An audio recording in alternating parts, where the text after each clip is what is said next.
Phil, God has given you an amazing platform to reach the hurting of a miscarriage and abortion. Tell me about what happened in New York. Focus on the family, Colorado Springs, amazing ministry, reached out. They heard the song. Michael W. Smith actually told them about it, and they said, hey, we're doing this big event in Times Square called Alive from New York.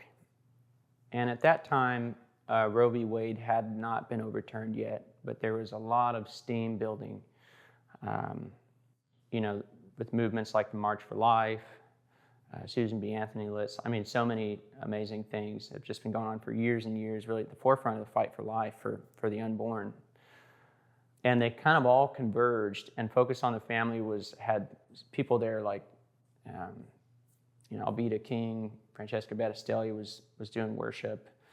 Unplanned had just released. They had Abby Johnston there, and the actress as well from the movie. Like a lot of people at the forefront of that movement, and 20+ thousand people that they could count. So it was the largest pro-life rally in New York that had ever happened.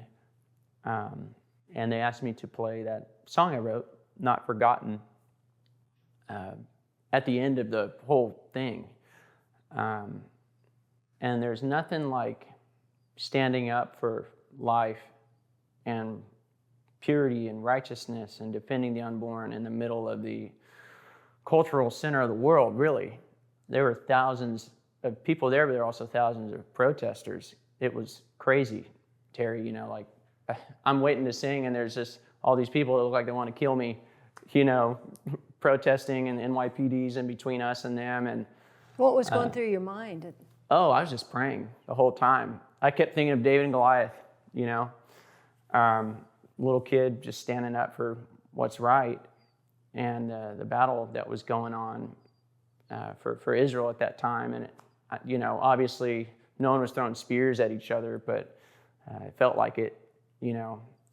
That's a pretty intense setting when you're stepping into government and policy, because that's territory that has been the territory of death and the enemy for decades. And that's something I don't believe he would want to give up lightly. So there was quite a rage, that day.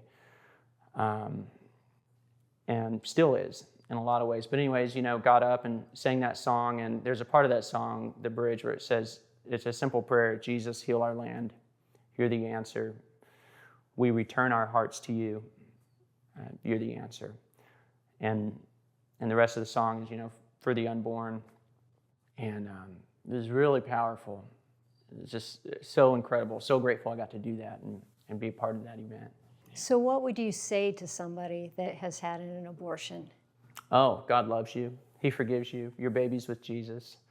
In fact, when I wrote the song, it was right after the state of New York, which is crazy. I did so many events in New York, and I actually played at the Capitol building 3 weeks after that law was passed. So that law was passed by Governor Cuomo at the time for late-term abortion, and everybody, this is in 2019, just went.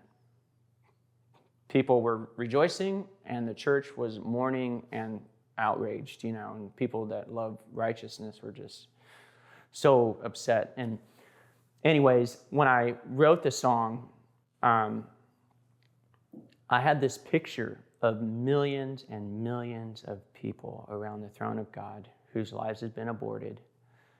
And as soon as I saw that, the song just hit me like a bucket just got dumped on me of the lyrics, the melody, everything. I wrote it so fast.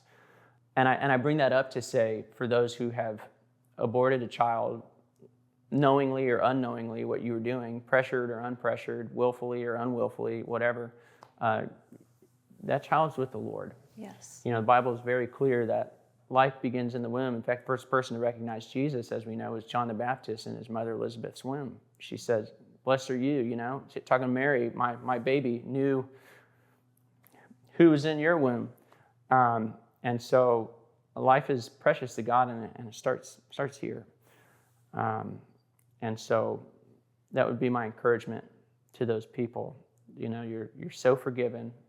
God so loves you. And in fact, many of the people who are on the forefront of the fight for life have had abortions. Many of the women who are paving the way for those policies to turn around have had abortions. It's amazing how God turns lives around. It is, yeah. It's incredible.